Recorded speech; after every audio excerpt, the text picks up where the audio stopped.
حضرت حسین رضی اللہ عنہ کے چچا زاد بھائی آگے بڑھے، بیٹے آگے بڑھے، سب کو ایک ایک کر کے شہید کیا جاتا رہا، اور ان کے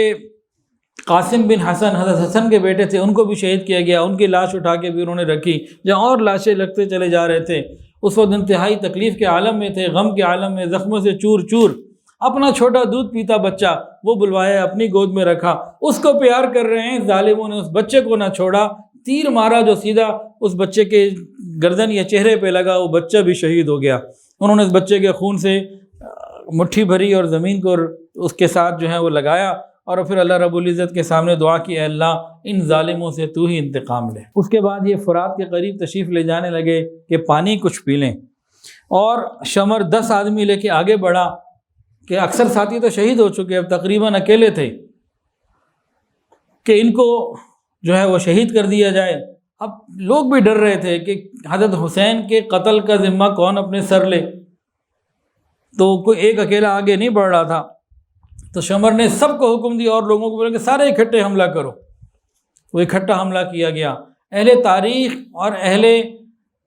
نظر ایک عجیب بات لکھتے ہیں، وہ فرماتے ہیں کہ ایک بے نظیر واقعہ ہے کہ جس شخص کے سامنے اس کی اولاد، اس کے گھر والے، اس کے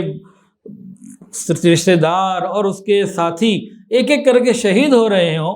جو صبح سے لڑائی میں ہو، زخموں سے چور چور ہو، کئی دن کا پیاسا بھی ہو، اور گھنٹوں کی لڑائی کے بعد ابھی بھی وہ مستقل مزاجی کے ساتھ لڑنے کے لیے تیار ہو، کہ یہ عزیمت اور یہ استقامت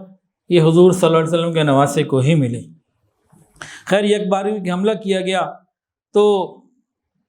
شمر بن خولی نے اور مختلف لوگوں نے پھر حملہ کیا اور یہ شہید کر دیے گئے۔ انا للہ و انا الیہ راجعون، نیزوں کے ساتھ اور تلواروں کے ساتھ اکٹھا حملہ کیا گیا۔ جب بعد میں آپ کے جسم کو دیکھا گیا تو 33 زخم نیزوں کے تھے اور 34 تلواروں کے تھے، تقریباً 67 مقامات کے اوپر جسم کے اندر 67 جگہ کے اوپر جو ہے وہ نشان لگے۔ ابن زیاد کا حکم تھا کہ لاش کو گھوڑوں کی ٹاپوں سے روندا جائے، تو بعض کتابوں میں ہے کہ اس بدبخت نے یہ بھی کروا دیا، اور حضرت حسین رضی اللہ عنہ کے سر کو یزید کے سامنے بھی پیش کیا گیا۔ ویڈیو کے نیچے سبسکرائب کے بٹن پہ کلک کریں، بیل کے آئیکن پہ کلک کیجئے تاکہ ہر نئی ویڈیو کی نوٹیفیکیشن آپ کو مل جائے۔